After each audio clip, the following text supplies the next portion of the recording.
Namaste beautiful yogis. Today we are doing a Q&A. We're answering questions, and I asked you to ask me questions on Instagram, so I will answer a couple of questions today for this video. The first one was, what helped you awaken, by Honey. And I don't think I've ever really gone deep into that story. I might have in some of the old talk videos, but it's an interesting story, so I'll tell you a little more about it. So growing up, I was first of all, religion was not introduced to me, or the concept of God or anything, just basic morals and goodness and that, which I think it's good because my mind was blank and I was able to later on figure out for myself what I want to believe in. So I was growing up just pretty simple, pretty present. That is my state of being, is present. I'm kind of blessed in that department to just have an uncomplicated, simple mind. Simple simple in the sense that I can be present and empty, not simple in the sense that I don't have thoughts. I have ideas and concepts, but I don't have a lot of nitpicky thoughts, is pretty much what I'm trying to say. Anyways, so I was just growing up quite simple, quite active. I had athletic capacity and I just played very simple, very simple. Then my teenage years were quite painful. I think that's common because you're coming out of that spiritual state of being a soul into babyhood, and then you start becoming individualized, becoming a part of society. You start facing how messed up society is, and I think a lot of teenagers, besides the hormonal shift and all of that, just the coming into the world is really tough. So, and not just for me it was exceptionally tough. I had a lot of depressing years and facing darkness years, and that coincided, if you remember, because I am a baby. I was born in 79, so I'm a kid of the grunge era, so that coincided with the grunge era, which was awesome in music, but also quite dark. So I felt darkness in my teenage years, and darkness in the sense that this place seemed very sad, to be a sad place to be stuck in, the earth. And I just couldn't make quite why the hope, what's the point of coming here? And I guess that's where religion can help you. And so I started searching. I started looking into Christianity, Christian books, buying the Bible, all the religions, reading about the different religions. I liked it a lot. That started to become a spark and interest of mine, but nothing was it. I think one of my first spiritual books was the American big astrologer Linda Goodman, and that was really interesting. She's born on my birthday, and she's an Aries astrologer. Was very interesting. Her books are not just astrology but also spirituality. They're quite mystical. I started reading, I think, Edgar Casey, and I just started reading spiritual books. And then Linda Goodman's star signs, I want to say, not sun signs, I want to say star signs, the one that talks about avatars and spirits and stuff. It's interesting. Anyways, so I discovered my teacher, Ben Sadhuno, and he just literally I was gonna say fireworks went off, but not really. Just as if bright light came into my life. I finally could understand the meaning of existence. It just resonated with me. Just kind of like finding your teacher, finding the person that can speak your language for you to understand the language of the universe. It's almost like a translator. So once I started reading his lectures, because he didn't necessarily write a lot of books, just a couple, but had thousands and thousands of lectures that were transcribed by students, I just finally made sense of this whole existence on such deep, profound, phenomenal level that it's beyond words. I can't explain it. At the time, I was dating someone, so that boyfriend of mine and we delved deep, and it was one of the most beautiful times of my life. Literally just phenomenal and beautiful, connecting to nature and exploring life with ecstasy, joy, and laugh and pleasure and fun and depth and going in and going out, and it was just amazing. So I think that was the spark that began the awakening process. Obviously, no one is ever completely awakened. It's a process of awakening. Then yoga, I came to America, and after that, I started yoga, and yoga helped me to ground myself. I was a little up here in the spiritual, and yoga helped me ground myself in the physical, because it's important if you want to function in society, and if you want to walk this path with integrity. Even my teacher says you cannot be spiritual by just being spiritual, and you cannot just pay attention to the physical. You have to have both of them meet, and that is where the spirituality lies. And also he says that it's very easy to go on a mountaintop and be spiritual, not deal with the world, but be in the world, be in a messy city, work with people, and then be spiritual. That's the real test. So those things kind of made a strong impression on me. They were where I anchored my faith in.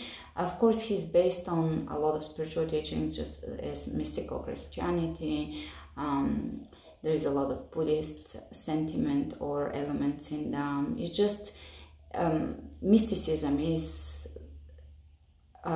woven into his teachings. So it's really beautiful books. They're not very well translated in English. There is English translation. You can test them out and see. But I remember that the first thing I ever read from him, basically a friend gifted me her book, and it was on health and what to eat, and it was all about spiritual awakening and health and how to eat, and how fruit is our biologically designed food, and it's the highest frequency, etc. And that's something I read in my still teen years. I don't remember what age I was. I'm kind of estimating that it's between, it might have been 16. I don't know, that's about around when I started. I also read that book for food combining, Food for Life, and that book also spoke about only eating fruit for the first part of the day, because you're waking up, you've been detoxing through the night, you want to facilitate detox in the morning, not with greasy food.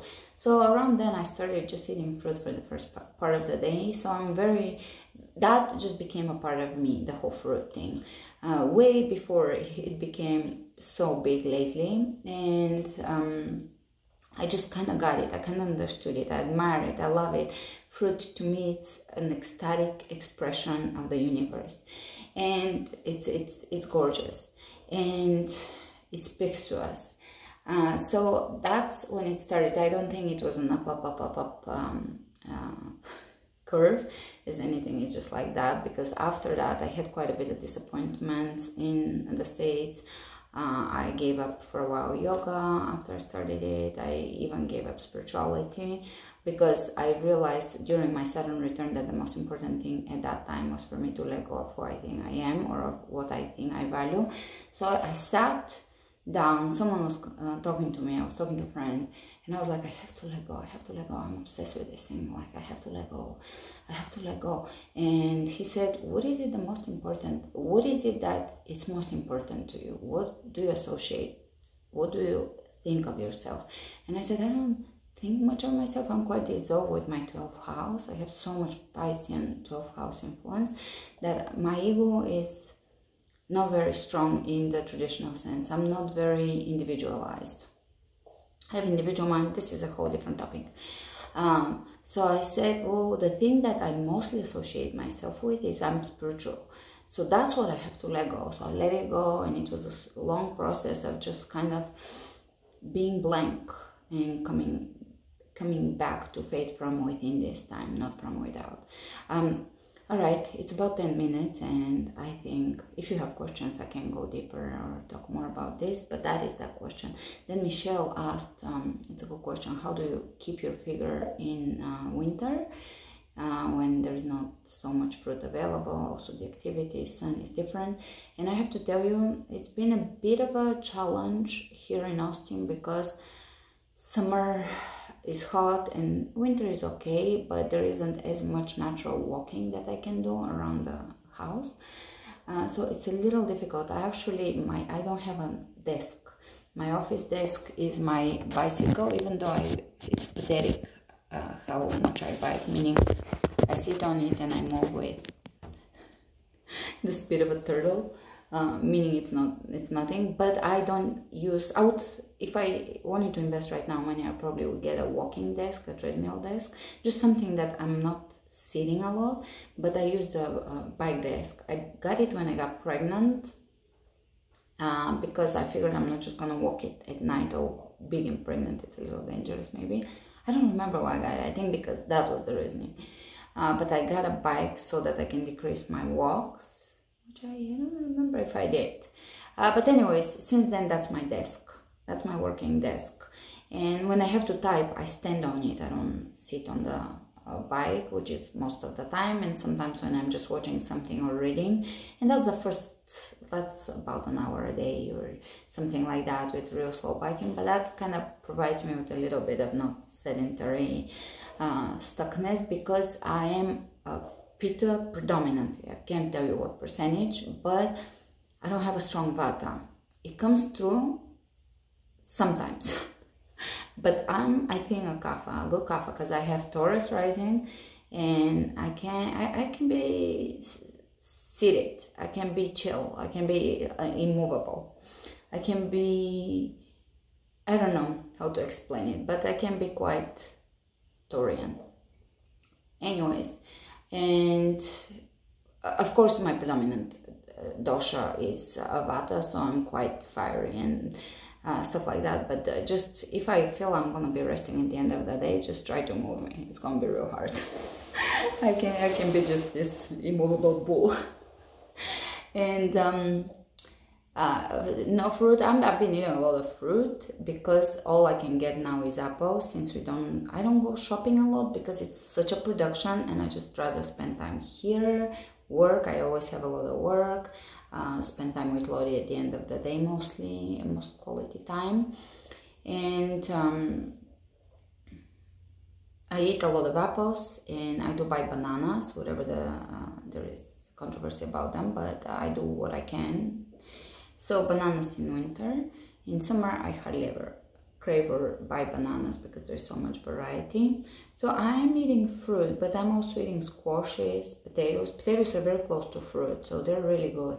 Sourdough, so good. It digests really good, close to fruit. My teacher was big on wheat. He thought it was brought to earth from Sirius, I think, or don't quote me. That's what I wanted to say when I was awakening.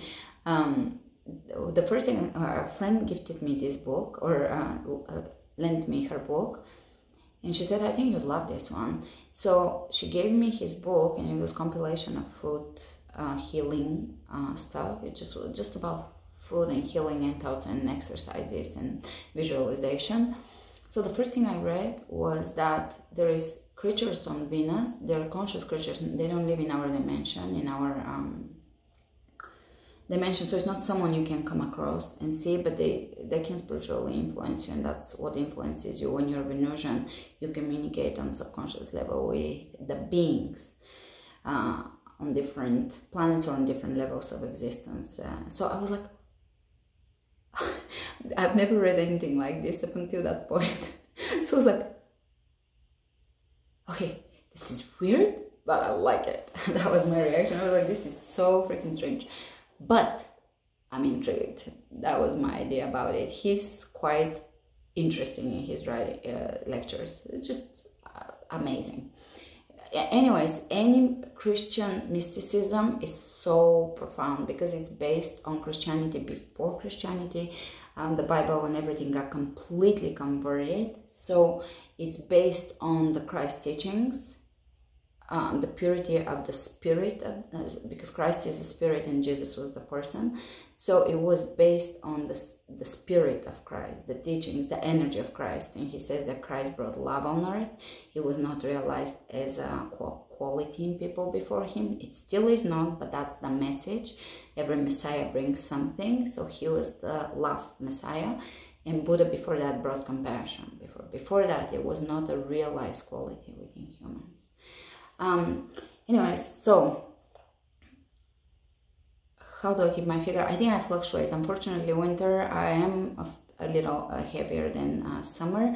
I do like it when I'm light. It just feels light and bright and no ache anywhere, energy and all of that. So I do like, but I'm always fluctuating within a certain range. I'm never like exactly the same, smack the same weight. I'm a woman, and women tend to fluctuate a lot. We're connected to the moon, the PMS, the cycles and everything. So I do fluctuate quite a lot. I can drop a lot within a day because water weight and all of that, but I'm always within that same certain range. It's fluctuation between 5 pounds, and on summer it's more on the lower end, and in winter sometimes it's more on the higher end. But that's about it. It is a little bit of a challenge to have the same amount of sun, activity, fresh fruit in summer. I miss it, but it has the element of, oh, you're gonna watch more movies at night, snuggle up, read a book, do all those things. So it has this recharging soul element in winter, so that you can be exuberant and joyous in summer. For me, summer was friends and friends and friends and family and traveling and just life and fruit. And I come here, it's less friends. I know a few people here, not completely no friends, but America is so hard to make time for people because I have a job, I have family, I have all these things to do, and to meet with someone, it's a full day. So you can, it's not as natural as in Sofia. In Sofia, you just walk out and you meet friends, go home, etc. Anyways, so the other question Michelle asked was, she asked if I homeschool Lottie. Not yet. We just do different drawings, sticker books, we talk a little, but not like, we don't sit down for any schooling. I still don't have a strong plan for that, not sure what we'll do and how we'll do it, but for now nothing structured. We're just kind of enjoying our time and letting her learn. She's learning quite a bit on her very own, by observation, cooking with me, just the regular stuff. So we'll see. She's still 2.5, so we'll see. I know some parents are really ambitious and really teach their children a lot, and I'm quite a chill, flowing, as my yoga suggests, mom. She is learning 2 languages, so that's interesting because she's understanding them both pretty well, so that's good.